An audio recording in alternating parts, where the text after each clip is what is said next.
Waa maxay jacayl? Jacaylku ma dareen unbaa qof u janjeera? Jacaylku ma dareen unbaa inuu qofka la jecel yahay uu yahay kan ugu mudan dadka in la jeclaado, iyo inuu tusaale u yahay qofka xambaarsan quruxda dhaqdhaqaaqiisa iyo xasiloonidiisa.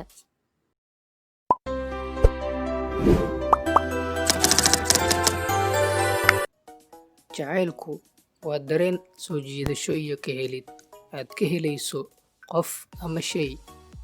Waxaa kaloo dhihi karnaa jacaylku waa dareen isweydaarsi ay isweydaarsanayaan laba ruux oo isjecel.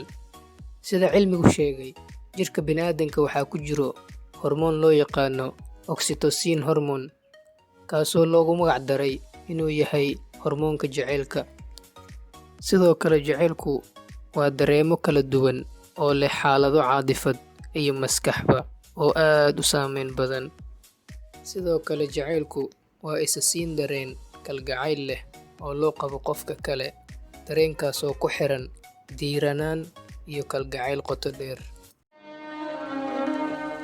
أي سر فيك إني لست أدري كل ما فيك من الأسرار يوري. Jacaylka iyo ka helidda. Waxaan isku qaladnaa jacaylka iyo ka helidda. Muuqaalkan waxaan ku soo koobi doonaa farqiga u dhexeeya micnaha jacaylka iyo micnaha ka helidda, iyo astaamaha uu leeyahay ka helidda iyo kan jacaylka. Jacaylku asal ahaan wuxuu leeyahay macno guud, waana inaad qof kale jeclaataa adigoon ka warhaynin sababta aad u jeclaatay. Jacaylku waa dareen shuruud la'aan ah, halka ka heliddu ay tahay nooc jacaylka ka fudud. Jacaylku waa inuu qof noqdaa qayb noloshaada ka mid ah, halka ka heliddu ay tahay in qof aad la jooggiisa ama wehelkiisa ay kuugu baxdo. Jacaylku wuxuu leeyahay qaybo. Midka koowaad, jacayl ku dhisan sifo gaar ah.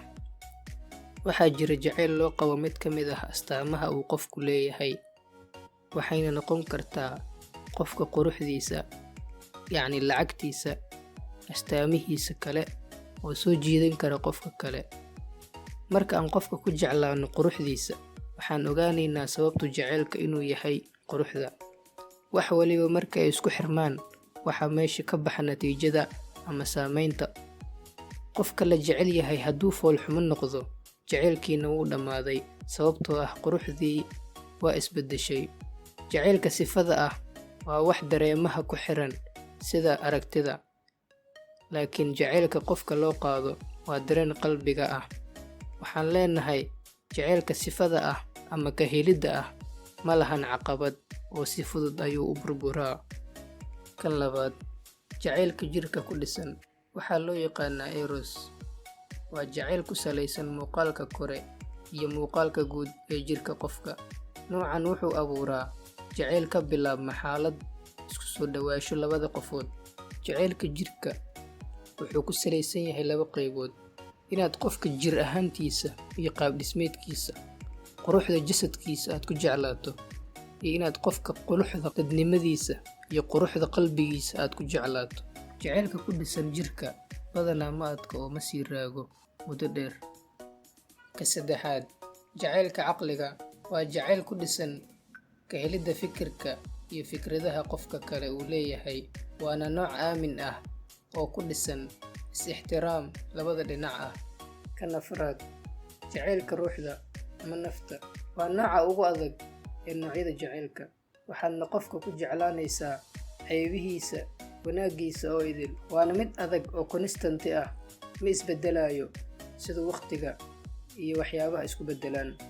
Ka shanaad, jacaylka haasaawaha ama shukaansiga waana midka ugu badan ee maanta dhallinyaradeenna ay isticmaasho.